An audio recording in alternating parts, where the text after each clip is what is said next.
നമുക്ക് 1.5 മിനിറ്റിൽ ഒരു അടിപൊളി ഓണസദ്യ ഉണ്ടാക്കണം കണ്ടാലോ. നമുക്ക് ആദ്യം വടുകപ്പുളി അച്ചാർ വെച്ച് സ്റ്റാർട്ട് ചെയ്യാം. വടുകപ്പുളി നാരങ്ങ ഓണസമയത്ത് ഭയങ്കരമായിട്ട് ഉണ്ടാവും കേട്ടോ എല്ലായിടത്തും. അപ്പോൾ നമുക്ക് അടിപൊളി ടേസ്റ്റാണ് അതിന്.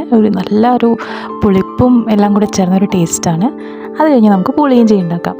പുളിയിഞ്ചി ഉണ്ടാക്കാൻ ഈ കാണിക്കുന്ന പോലെ ജസ്റ്റ് 4-5 സ്റ്റെപ്സ് മാത്രം മതി. ഈസിയായിട്ട് നമുക്ക് വീട്ടിലുണ്ടാക്കാൻ പറ്റും. അപ്പോൾ പുളിയിഞ്ചി ഇതുപോലെ ഉണ്ടാക്കി. നമ്മൾ ആദ്യം അച്ചാറുണ്ടാക്കി, പിന്നെ പുളിയിഞ്ചി ഉണ്ടാക്കി. അത് കഴിഞ്ഞിട്ട് നമ്മൾ കുറുക്ക് കാളനാണ് സദ്യയുടെ മെയിൻ. അപ്പോൾ നമുക്ക് കുറുക്ക് കാളൻ ഉണ്ടാക്കാം. അതിനുവേണ്ടി കഷ്ണങ്ങളൊക്കെ അരിഞ്ഞു വെച്ചു. കുരുമുളകും മസാല അതിന് വേണ്ട പ്രിപ്പറേഷൻ അതെല്ലാം പൊടിച്ചെടുത്തു.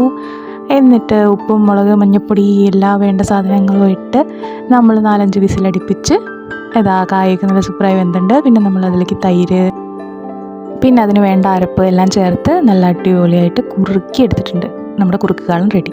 വെയിറ്റ് റെഡിയല്ല, കടുകുവറ മറന്നില്ലേ. അപ്പോൾ നമ്മൾ വറുത്തിട്ടിട്ട് കുറുക്ക് കാളനിലേക്ക് ചേർത്തു. അതോടെ കുറുക്ക് കാളൻ സൂപ്പറായി സെറ്റായി. പിന്നെയാണ് നമ്മൾ പഴനുറുക്ക്. സദ്യയിൽ പഴനുറുക്ക് വെക്കാതെ പറ്റില്ലല്ലോ. പഴം പുഴുങ്ങിയെടുത്തു. പിന്നെ പൈനാപ്പിൾ പച്ചടി ഉണ്ടാക്കി, കൂട്ടുകറി ഉണ്ടാക്കി, പിന്നെ ക്യാബേജ് തോരൻ, പിന്നെ അവിയൽ, പിന്നെ പായസമില്ലാതെ പറ്റില്ലല്ലോ. അപ്പോൾ പഴം പുഴുങ്ങി നമ്മൾ പഴപ്രഥമൻ ഉണ്ടാക്കി. പിന്നെ അവസാനം ഇഞ്ചി തൈര് ഉണ്ടാക്കി. 101 കറിയുടെ ഫലമായി. പിന്നെ മുന്നേ വറുത്ത് വെച്ചിരുന്ന വറവെല്ലാം കൂടെ ചേർത്ത് നമ്മൾ അടിപൊളിയായിട്ട് ഒരു സദ്യ അങ്ങോട്ട് കഴിച്ചു. സാധാരണ നമുക്കറിയുന്ന സാമ്പാറും പപ്പടമൊന്നും ഞാൻ കാണിച്ചിട്ടില്ല കേട്ടോ. പക്ഷെ അത് ഫോട്ടോയിൽ ആഡ് ചെയ്തിട്ടുണ്ട്. എല്ലാവർക്കും ഹാപ്പി ഓണം.